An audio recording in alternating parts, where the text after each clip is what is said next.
赤毛のアン。英語で読もう。第2章。Anne of Green Gables.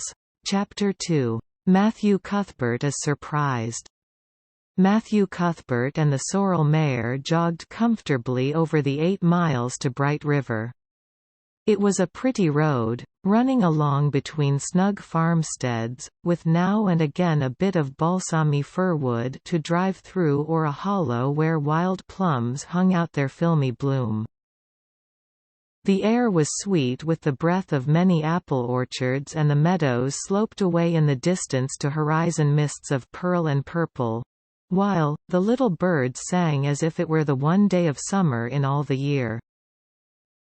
Matthew enjoyed the drive after his own fashion, except during the moments when he met women and had to nod to them. For in Prince Edward Island you are supposed to nod to all and sundry you meet on the road whether you know them or not. Matthew dreaded all women except Marilla and Mrs. Rachel. He had an uncomfortable feeling that the mysterious creatures were secretly laughing at him. He may have been quite right in thinking so, for he was an odd-looking personage, with an ungainly figure and long iron grey hair that touched his stooping shoulders, and a full, soft brown beard which he had worn ever since he was 20. In fact, he had looked at 20 very much as he looked at 60, lacking a little of the greyness. When he reached Bright River there was no sign of any train. He thought he was too early. So he tied his horse in the yard of the small Bright River Hotel and went over to the station house. The long platform was almost deserted, the only living creature in sight being a girl who was sitting on a pile of shingles at the extreme end. Matthew, barely noting that it was a girl, sidled past her as quickly as possible without looking at her. Had he looked he could hardly have failed to notice the tense rigidity and expectation of her attitude and expression. She was sitting there waiting for something or somebody and, since sitting and waiting was the only thing to do just then, she sat and waited with all her might and main. Matthew encountered the station master locking up the ticket office preparatory to going home for supper, and asked him if the 5:30 train would soon be along. "The 5:30 train has been in and gone half an hour ago," answered that brisk official. "But there was a passenger dropped off for you, a little girl. She's sitting out there on the shingles. I asked her to go into the ladies' waiting room, but she informed me gravely that she preferred to stay outside. There was more scope for imagination, she said. She's a case, I should say." "I'm not expecting a girl," said Matthew blankly. "It's a boy I've come for. He should be here. Mrs. Alexander Spencer was to bring him over from Nova Scotia for me." The station master whistled. "Guess there's some mistake," he said. "Mrs. Spencer came off the train with that girl, and gave her into my charge. Said, you and your sister were adopting her from an orphan asylum, and that you would be along for her presently. That's all I know about it, and I haven't got any more orphans concealed hereabouts." "I don't understand," said Matthew helplessly, wishing that Marilla was at hand to cope with the situation. "Well, you'd better question the girl," said the station master carelessly. "I dare say she'll be able to explain. She's got a tongue of her own, that's certain. Maybe they were out of boys of the brand you wanted." He walked jauntily away, being hungry, and the unfortunate Matthew was left to do that which was harder for him than bearding a lion in its den. Walk up to a girl, a strange girl, an orphan girl, and demand of her why she wasn't a boy. Matthew groaned in spirit as he turned about and shuffled gently down the platform towards her. She had been watching him ever since he had passed her, and she had her eyes on him now. Matthew was not looking at her and would not have seen what she was really like if he had been, but an ordinary observer would have seen this. A child of about 11, garbed in a very short, very tight, very ugly dress of yellowish-grey wincey. She wore a faded brown sailor hat, and beneath the hat, extending down her back, were 2 braids of very thick, decidedly red hair. Her face was small, white and thin, also much freckled. Her mouth was large, and so were her eyes, which looked green in some lights and moods and grey in others. So far, the ordinary observer, an extraordinary observer might have seen that the chin was very pointed and pronounced, that the big eyes were full of spirit and vivacity, that the mouth was sweet-lipped and expressive, that the forehead was broad and full. In short, our discerning extraordinary observer might have concluded that no commonplace soul inhabited the body of this stray woman-child of whom shy Matthew Cuthbert was so ludicrously afraid. Matthew, however, was spared the ordeal of speaking first, for as soon as she concluded that he was coming to her, she stood up. Grasping with one thin brown hand the handle of a shabby, old-fashioned carpet-bag, the other she held out to him. "I suppose you are Mr. Matthew Cuthbert of Green Gables?" she said in a peculiarly clear, sweet voice. "I'm very glad to see you. I was beginning to be afraid you weren't coming for me, and I was imagining all the things that might have happened to prevent you. I had made up my mind that if you didn't come for me tonight, I'd go down the track to that big wild cherry tree at the bend, and climb up into it to stay all night. I wouldn't be a bit afraid, and it would be lovely to sleep in a wild cherry tree all white with bloom in the moonshine, don't you think? You could imagine you were dwelling in marble halls, couldn't you? And I was quite sure you would come for me in the morning, if you didn't tonight." Matthew had taken the scrawny little hand awkwardly in his. Then and there he decided what to do. He could not tell this child with the glowing eyes that there had been a mistake. He would take her home and let Marilla do that. She couldn't be left at Bright River anyhow, no matter what mistake had been made.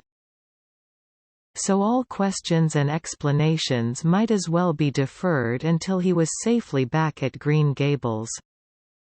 "I'm sorry I was late," he said shyly. "Come along. The horse is over in the yard. Give me your bag." "Oh, I can carry it," the child responded cheerfully. "It isn't heavy. I've got all my worldly goods in it, but it isn't heavy. And if it isn't carried in just a certain way, the handle pulls out, so I'd better keep it because I know the exact knack of it. It's an extremely old carpet bag. Oh, I'm very glad you've come, even if it would have been nice to sleep in a wild cherry tree. We've got to drive a long piece, haven't we? Mrs. Spencer said it was 8 miles.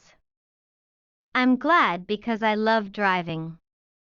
Oh, it seems so wonderful that I'm going to live with you and belong to you. I've never belonged to anybody, not really. But the asylum was the worst. I've only been in it 4 months, but that was enough. I don't suppose you ever were an orphan in an asylum, so you can't possibly understand what it is like. It's worse than anything you could imagine. Mrs. Spencer said it was wicked of me to talk like that, but I didn't mean to be wicked. It's so easy to be wicked without knowing it, isn't it? They were good, you know, the asylum people. But there is so little scope for the imagination in an asylum, only just in the other orphans. It was pretty interesting to imagine things about them, to imagine that perhaps the girl who sat next to you was really the daughter of a belted earl, who had been stolen away from her parents in her infancy by a cruel nurse who died before she could confess. I used to lie awake at nights and imagine things like that, because I didn't have time in the day. I guess that's why I'm so thin. I am dreadful thin, ain't I? There isn't a pick on my bones. I do love to imagine I'm nice and plump, with dimples in my elbows. With this Matthew's companion stopped talking, partly because she was out of breath and partly because they had reached the buggy. Not another word did she say until they had left the village and were driving down a steep little hill. The road, part of which had been cut so deeply into the soft soil that the banks, fringed with blooming wild cherry trees and slim white birches, were several feet above their heads. The child put out her hand and broke off a branch of wild plum that brushed against the side of the buggy. Isn't that beautiful? What did that tree, leaning out from the bank, all white and lacy, make you think of? She asked. Well now, I dunno, said Matthew. Why, a bride, of course, a bride all in white with a lovely misty veil. I've never seen one, but I can imagine what she would look like. I don't ever expect to be a bride myself. I'm so homely nobody will ever want to marry me, unless it might be a foreign missionary. I suppose a foreign missionary mightn't be very particular. But I do hope that someday I shall have a white dress. That is my highest ideal of earthly bliss. I just love pretty clothes. And I've never had a pretty dress in my life that I can remember. But of course it's all the more to look forward to, isn't it? And then I can imagine that I'm dressed gorgeously. This morning when I left the asylum I felt so ashamed because I had to wear this horrid old wincey dress. All the orphans had to wear them, you know. A merchant in Hopeton last winter donated 300 yards of wincey to the asylum. Some people said it was because he couldn't sell it, but I'd rather believe that it was out of the kindness of his heart, wouldn't you? When we got on the train, I felt as if everybody must be looking at me and pitying me. But I just went to work and imagined that I had on the most beautiful pale blue silk dress. Because when you are imagining, you might as well imagine something worthwhile. And a big hat, all flowers and nodding plumes, and a gold watch, and kid gloves and boots. I felt cheered up right away, and I enjoyed my trip to the island with all my might. I wasn't a bit sick coming over in the boat. Neither was Mrs. Spencer, although she generally is. She said she hadn't time to get sick, watching to see that I didn't fall overboard. She said she never saw the beat of me for prowling about. But if it kept her from being seasick, it's a mercy I did prowl, isn't it? And I wanted to see everything that was to be seen on that boat, because I didn't know whether I'd ever have another opportunity. Oh, there are a lot more cherry trees all in bloom. This island is the bloomiest place. I just love it already, and I'm so glad I'm going to live here. I've always heard that Prince Edward Island was the prettiest place in the world, and I used to imagine I was living here, but I never really expected I would. It's delightful when your imaginations come true, isn't it? But those red roads are so funny. When we got into the train at Charlottetown and the red roads began to flash past, I asked Mrs. Spencer what made them red, and she said she didn't know, and for pity's sake not to ask her any more questions. She said I must have asked her 1,000 already. I suppose I had, too, but how you going to find out about things if you don't ask questions? And what does make the roads red? Well now, I dunno, said Matthew. Well, That is one of the things to find out sometime. Isn't it splendid to think of all the things there are to find out about? It just makes me feel glad to be alive. It's such an interesting world. It wouldn't be half so interesting if we know all about everything, would it? There'd be no scope for imagination then, would there? But am I talking too much? People are always telling me I do. Would you rather I didn't talk? If you say so, I'll stop. I can stop when I make up my mind to it, although it's difficult.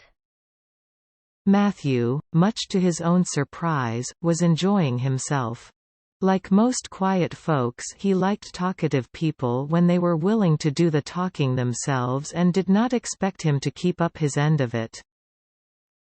But he had never expected to enjoy the society of a little girl. Women were bad enough in all conscience, but little girls were worse. He detested the way they had of sidling past him timidly, with sidewise glances, as if they expected him to gobble them up at a mouthful if they ventured to say a word. This was the Avonlea type of well-bred little girl. But this freckled witch was very different, and although he found it rather difficult for his slower intelligence to keep up with her brisk mental processes, he thought that he kind of liked her chatter. So he said as shyly as usual, "Oh, you can talk as much as you like. I don't mind." Oh, I'm so glad. I know you and I are going to get along together fine. It's such a relief to talk when one wants to and not be told that children should be seen and not heard. I've had that said to me a million times if I have once. And people laugh at me because I use big words. But if you have big ideas, you have to use big words to express them, haven't you? "Well now, that seems reasonable," said Matthew. Mrs. Spencer said that my tongue must be hung in the middle. But it isn't, it's firmly fastened at one end. Mrs. Spencer said your place was named Green Gables. I asked her all about it. And she said there were trees all around it. I was gladder than ever. I just love trees.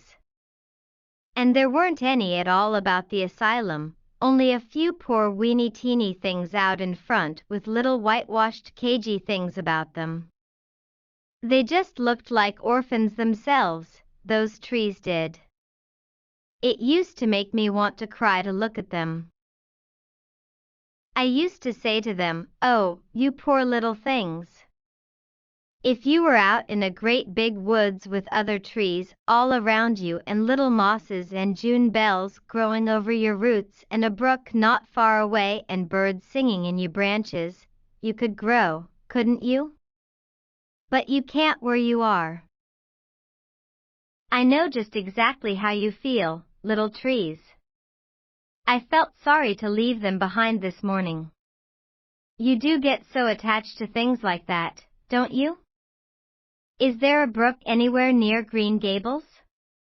I forgot to ask Mrs. Spencer that." "Well now, yes, there's one right below the house." Fancy.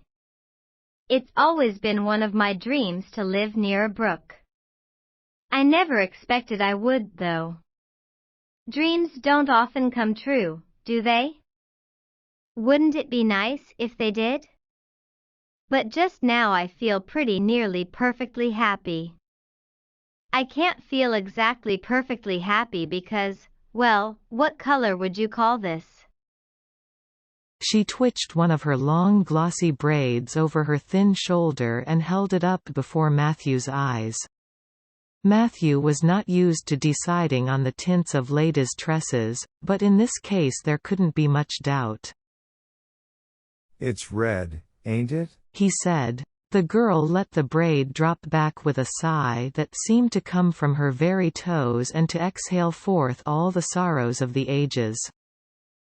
"Yes, it's red," she said resignedly. "Now you see why I can't be perfectly happy." Nobody could who has red hair.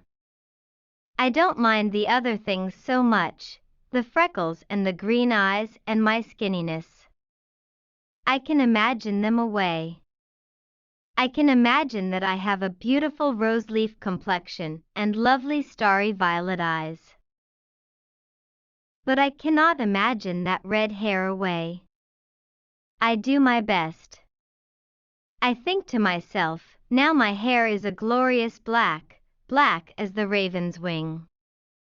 But all the time I know it is just plain red, and it breaks my heart. It will be my lifelong sorrow. I read of a girl once in a novel who had a lifelong sorrow, but it wasn't red hair. Her hair was pure gold rippling back from her alabaster brow. What is an alabaster brow? I never could find out. Can you tell me? Well now, I'm afraid I can't, said Matthew, who was getting a little dizzy. He felt as he had once felt in his rash youth when another boy had enticed him on the merry-go-round at a picnic. Well, whatever it was, it must have been something nice, because she was divinely beautiful. Have you ever imagined what it must feel like to be divinely beautiful? Well now, no, I haven't, confessed Matthew ingenuously. I have, often. Which would you rather be if you had the choice, divinely beautiful or dazzlingly clever or angelically good? Well now, I don't know exactly. Neither do I. I can never decide.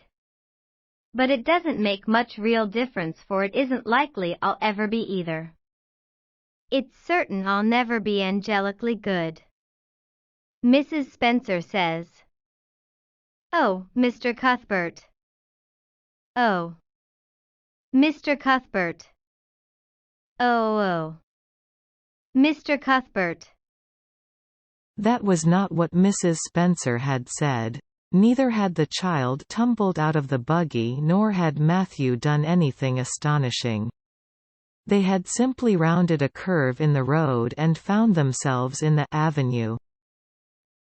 The avenue, so called by the Newbridge people, was a stretch of road 400 or 500 yards long, completely arched over with huge, wide-spreading apple trees, planted years ago by an eccentric old farmer. Overhead was one long canopy of snowy fragrant bloom. Below the boughs the air was full of a purple twilight, and far ahead a glimpse of painted sunset sky shone like a great rose window at the end of a cathedral aisle. Its beauty seemed to strike the child dumb. She leaned back in the buggy, her thin hands clasped before her, her face lifted rapturously to the white splendor above. Even when they had passed out and were driving down the long slope to Newbridge, she never moved or spoke. Still with rapt face she gazed afar into the sunset west, with eyes that saw visions trooping splendidly across that glowing background. Through Newbridge, a bustling little village where dogs barked at them and small boys hooted and curious faces peered from the windows, they drove, still in silence. When 3 more miles had dropped away behind them, the child had not spoken. She could keep silence, it was evident, as energetically as she could talk. I guess you're feeling pretty tired and hungry, Matthew ventured to say at last, accounting for her long visitation of dumbness with the only reason he could think of. But we haven't very far to go now, only another mile. She came out of her reverie with a deep sigh and looked at him with the dreamy gaze of a soul that had been wandering afar, star-led. Oh, Mr. Cuthbert, she whispered. That place we came through, that white place, what was it? Well now, you must mean the avenue, said Matthew after a few moments' profound reflection. It is a kind of pretty place. Pretty? Oh, pretty doesn't seem the right word to use. Nor beautiful either. They don't go far enough. Oh, it was wonderful, wonderful. It's the first thing I ever saw that couldn't be improved upon by imagination. It just satisfies me here. She put one hand on her breast. It made a queer funny ache, and yet it was a pleasant ache. Did you ever have an ache like that, Mr. Cuthbert? Well now, I just can't recollect that I ever had. I have it lots of time, whenever I see anything royally beautiful. But they shouldn't call that lovely place the Avenue. There is no meaning in a name like that. They should call it, let me see, the White Way of Delight. Isn't that a nice imaginative name? When I don't like the name of a place or a person, I always imagine a new one and always think of them so. There was a girl at the asylum whose name was Hepzibah Jenkins, but I always imagined her as Rosalia de Vere. Other people may call that place the Avenue, but I shall always call it the White Way of Delight. Have we really only another mile to go before we get home? I'm glad, and I'm sorry. I'm sorry because this drive has been so pleasant, and I'm always sorry when pleasant things end. Something still pleasanter may come after, but you can never be sure. And it's so often the case that it isn't pleasanter. That has been my experience anyhow. But I'm glad to think of getting home. You see, I've never had a real home since I can remember. It gives me that pleasant ache again just to think of coming to a really truly home. Oh, isn't that pretty? They had driven over the crest of a hill. Below them was a pond, looking almost like a river, so long and winding was it. A bridge spanned it midway, and from there to its lower end, where an amber-hued belt of sand hills shut it in from the dark blue gulf beyond.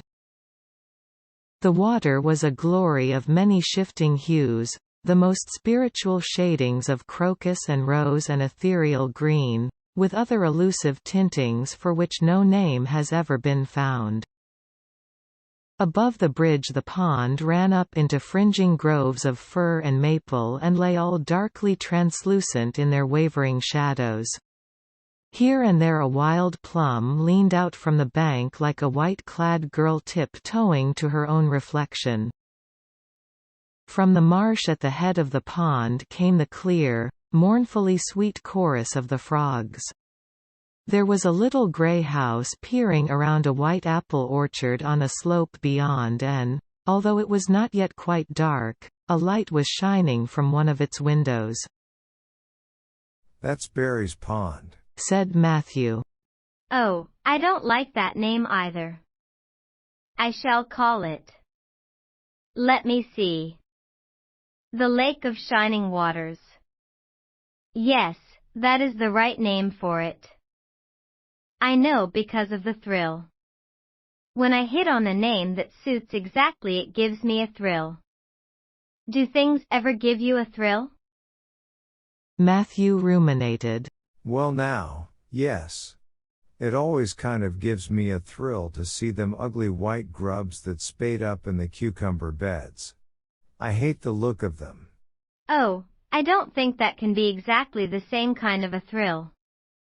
Do you think it can? There doesn't seem to be much connection between grubs and lakes of shining waters, does there? But why do other people call it Barry's Pond? I reckon because Mr. Barry lives up there in that house. Orchard Slope's the name of his place. If it wasn't for that big bush behind it, you could see Green Gables from here. But we have to go over the bridge and round by the road, so it's near half a mile further.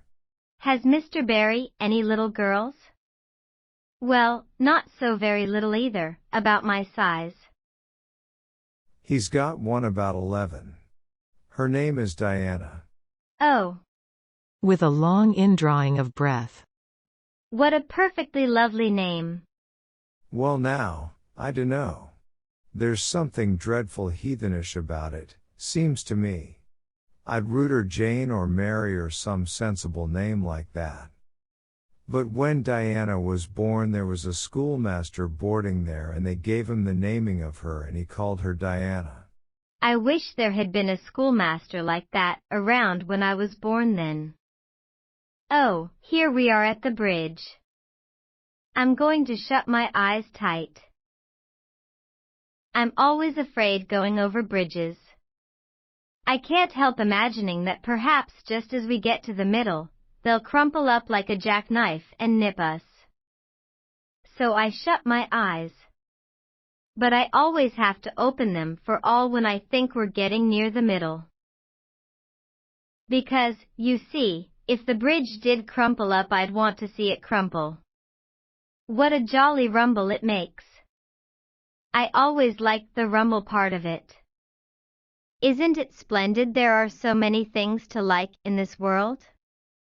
There we're over. Now I'll look back. Good night, dear lake of shining waters. I always say good night to the things I love, just as I would to people. I think they like it. That water looks as if it was smiling at me. When they had driven up the further hill and around a corner, Matthew said, We're pretty near home now. That's Green Gables over. Oh, don't tell me. She interrupted breathlessly, catching at his partially raised arm and shutting her eyes that she might not see his gesture. Let me guess. I'm sure I'll guess right. She opened her eyes and looked about her. They were on the crest of a hill. The sun had set some time since, but the landscape was still clear in the mellow afterlight. To the west a dark church spire rose up against a marigold sky. Below was a little valley and beyond a long, gently rising slope with snug farmsteads scattered along it. From one to another the child's eyes darted, eager and wistful. At last they lingered on one away to the left, far back from the road, dimly white with blossoming trees in the twilight of the surrounding woods. Over it, in the stainless southwest sky, a great crystal-white star was shining like a lamp of guidance and promise. That's it, isn't it? She said, pointing. Matthew slapped the reins on the sorrel's back delightedly. Well now, you've guessed it. But I reckon Mrs. Spencer described it so's you could tell. No, she didn't, really she didn't. All she said might just as well have been about most of those other places. I hadn't any real idea what it looked like. But just as soon as I saw it I felt it was home. Oh, it seems as if I must be in a dream. Do you know, my arm must be black and blue from the elbow up, for I've pinched myself so many times today. Every little while a horrible sickening feeling would come over me, and I'd be so afraid it was all a dream. Then I'd pinch myself to see if it was real, until suddenly I remembered that even supposing it was only a dream I'd better go on dreaming as long as I could, so I stopped pinching. But it is real, and we're nearly home. With a sigh of rapture she relapsed into silence. Matthew stirred uneasily. He felt glad that it would be Marilla and not he who would have to tell this waif of the world that the home she longed for was not to be hers after all. They drove over Lynn's Hollow, where it was already quite dark, but not so dark that Mrs. Rachel could not see them from her window vantage, and up the hill and into the long lane of Green Gables. By the time they arrived at the house Matthew was shrinking from the approaching revelation with an energy he did not understand. It was not of Marilla or himself he was thinking or of the trouble this mistake was probably going to make for them, but of the child's disappointment. When he thought of that rapt light being quenched in her eyes, he had an uncomfortable feeling that he was going to assist at murdering something. Much the same feeling that came over him when he had to kill a lamb or calf or any other innocent little creature. The yard was quite dark as they turned into it, and the poplar leaves were rustling silkily all around it. Listen to the trees talking in their sleep, she whispered, as he lifted her to the ground. What nice dreams they must have.